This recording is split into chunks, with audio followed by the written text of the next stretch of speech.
사업자가 세금을 신고하는 방식은 크게 두 가지로 나뉩니다. 하나는 장부를 작성하지 않고 신고하는 방법이고 다른 하나는 장부를 작성해서 신고하는 방법입니다. 전자를 추계신고라고 하고 후자를 장부신고라고 합니다.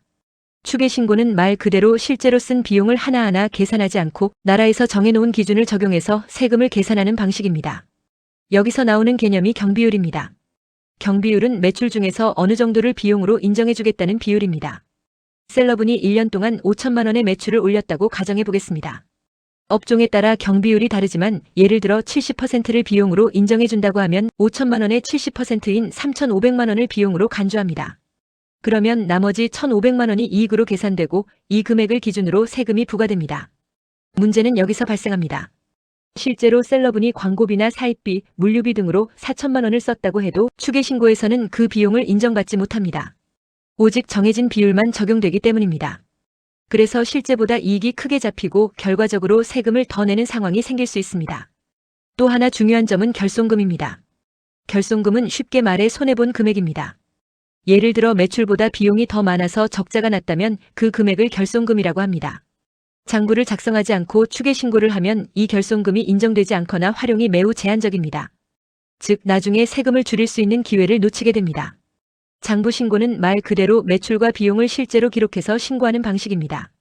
간편장부라는 형태를 많이 사용하는데 이름 그대로 비교적 단순하게 작성할 수 있는 장부입니다. 이 방식의 가장 큰 장점은 실제 비용을 그대로 인정받을 수 있다는 점입니다. 예를 들어 매출이 5천만 원이고 실제로 들어간 비용이 4,500만 원이라면 남는 이익은 500만 원입니다. 이 500만 원에 대해서만 세금을 내면 됩니다. 추계신고와 비교하면 세금 차이가 크게 날 수 있습니다. 또 하나 중요한 장점은 결손금 2월 공제입니다.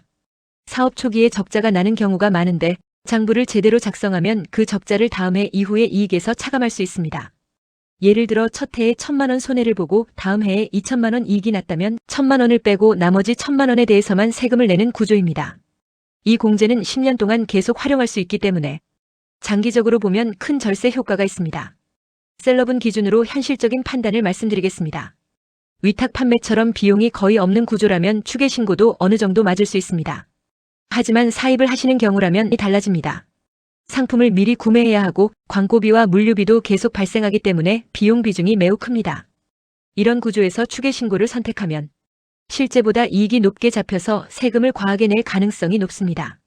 그래서 사업을 조금이라도 제대로 키우실 생각이라면 초반부터 장부를 작성하는 습관을 들이시는 것이 중요합니다. 직접 하셔도 되고 세무사 사무실에 맡기셔도 됩니다. 중요한 것은 비용과 매출을 빠짐없이 기록하고 증빙을 챙기는 것입니다.